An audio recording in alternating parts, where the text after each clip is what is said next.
For most of human history, prisons barely existed. Not because there were no criminals, not because people believed in second chances. In fact, the punishments were often far more brutal than anything we see today. The strange part is that humanity knew how to build walls, doors, and locks for thousands of years. Yet nobody thought to use them as punishment. So how did locking people in cages become one of the most common forms of justice on Earth? So where did this idea come from? And why did it take thousands of years for anyone to think of it? To answer that, you have to understand what justice looked like before prisons existed. Travel back nearly 4,000 years to ancient Babylon. A man is caught stealing grain from a merchant. By sunset, the case is finished. Maybe he pays back what he stole. Maybe he pays extra. Maybe he's punished in public. But one thing definitely doesn't happen.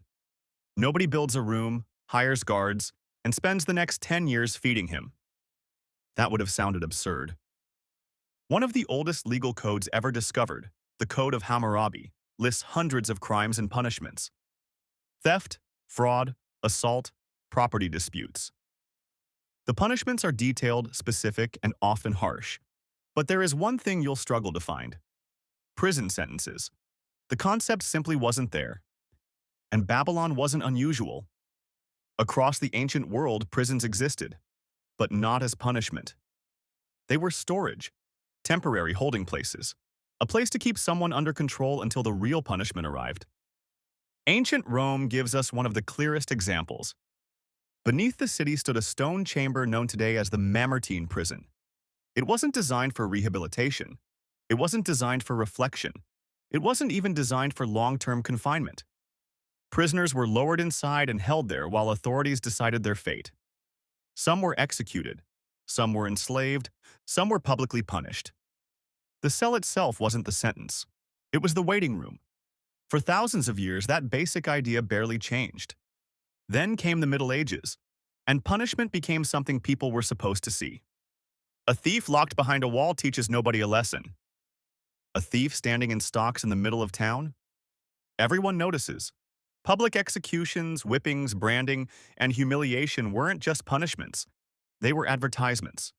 In a world without television, newspapers, or social media, public punishment was how governments sent messages.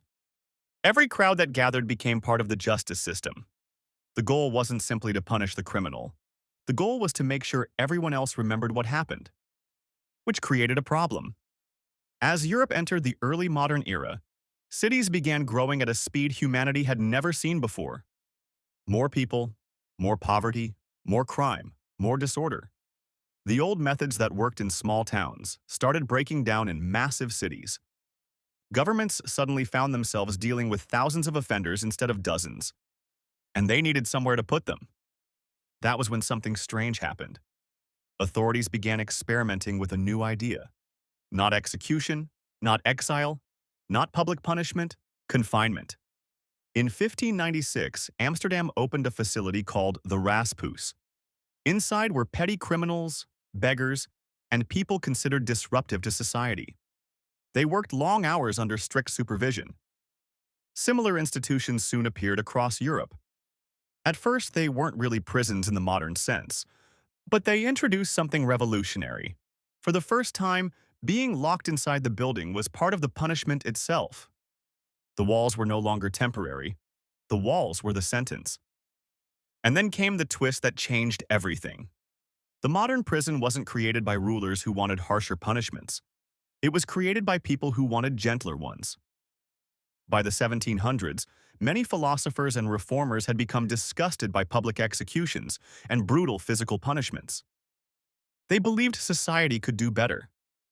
Instead of inflicting pain on the body, they argued criminals should be given time to reflect on their actions. Time to improve. Time to change. It sounded compassionate, even progressive.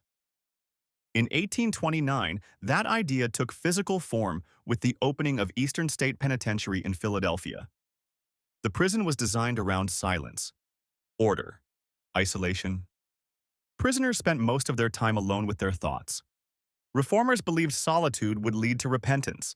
That's why the word penitentiary exists in the first place. The goal was penitence, not suffering. At least that was the theory. reality turned out differently. Many prisoners experienced severe psychological distress. Some broke down completely. Others emerged damaged in ways the reformers never expected. When the famous writer Charles Dickens visited the prison, he was horrified.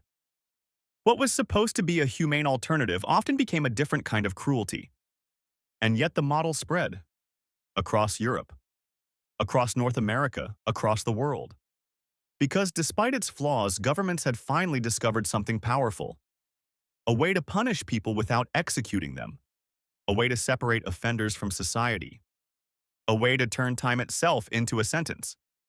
And that's the idea that still shapes the world today. For most of human history, prisons weren't punishment. They were temporary holding cells.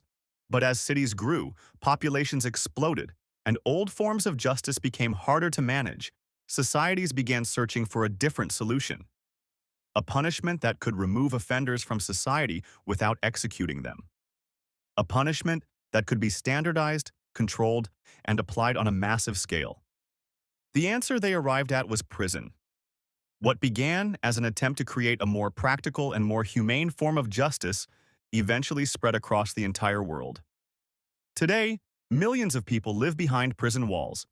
The system has survived for centuries, but the question that inspired its creation remains the same now as it was hundreds of years ago. How should a society respond to those who break its laws?